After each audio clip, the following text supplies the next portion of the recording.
Judge Rooney today issued his decision on our motions.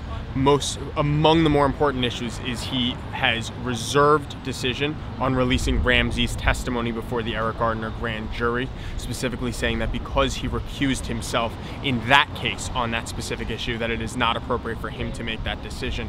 We obviously feel that in order to explore all the possible defenses, we still need this information, and we're going to be continuing to fight for it. Right now we are demanding, and the DA is fighting us at every possible turn, trying to get all the information that we need, and we're not giving up. We are going to keep going for everything. Request, I think I heard, but I don't know if I heard very clearly, for a non-redacted tape of what they have.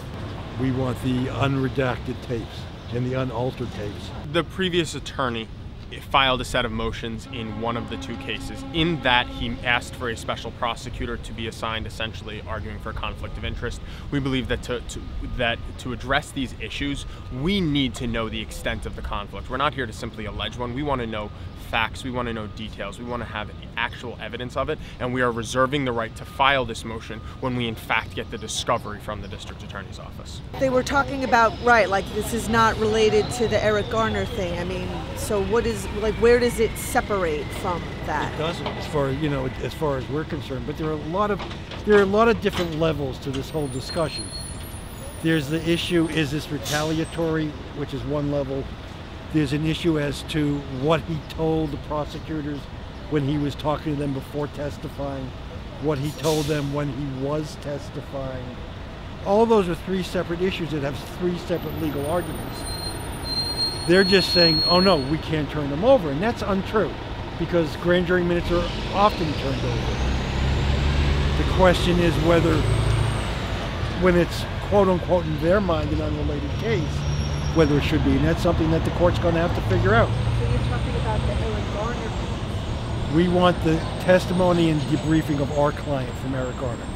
The district attorney's office is fighting and refusing to turn that over, and Judge Rooney has recused himself from that particular decision based on his recusal in the actual Pantaleos or Eric Garner case. So the court is not fighting anything. The court is trying to make, and I believe they're trying to make, the best legal decision with the most evidence, and that's why we are going to be providing them with a brief, arguing what the law is related to each issue as they raise, and we're going to be reserving each additional legal issue so as to not waste the fight before we have all the information. What was the basis of his recusal?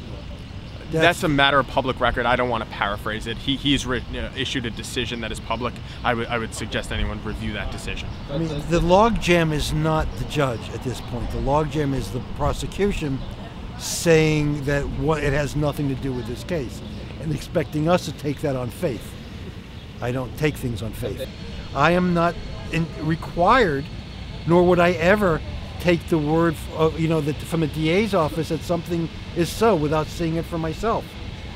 Does that feeling have special relevance to this specific case? No, it has relevance to every criminal case. Look, there are some DAs who I've worked with for years that I know very well, and if they tell me something so, I know I can trust them. This is not one of those cases. I don't know these DAs that well. You know, and I think let's be very fair about something. It's a very clear matter of public record that Ramsey's first arrest with this case came 2 weeks after he shot this video. There is simply a common sense, reasonable avenue of defense that we have an obligation as his attorneys to explore, and we are demanding the evidence related to that possible defense. I am not going to sit here and accuse anybody of everything, but accuse anybody of anything. But I am going to sit here and say I'm entitled to any evidence that they may have so that we have the opportunity to raise viable defenses for our client. Yeah, just so it's clear though, the evidence that we're talking about now is not limited to the issues that Will is just one of many. It's just one of many areas in which it comes into play. And I mean, our defense in this matter is very broad. There are a lot of legal as well as factual issues, and all these items that we're demanding fit into many more than one category. But you haven't even been gotten to see the unredacted video, never mind the minutes to the... No, we have not. You know, so that's... How do they expect you to prosecute? I need to defend them. Good question, isn't it? Yeah. Welcome to New York. It's like you're in legal handcuffs. Welcome to New York. But we're going to keep fighting to get out of those handcuffs. I mean, one thing people should realize is New York has some of the most antiquated discovery rules in the country with regard to criminal actions. And it is what it is, but that does not allow, even with those rules, there are ways to get what is needed. I mean, the law does provide that. This is what we're doing now. You guys are in a legal chokehold. You guys are in a legal chokehold. Legal limbo. Thank you.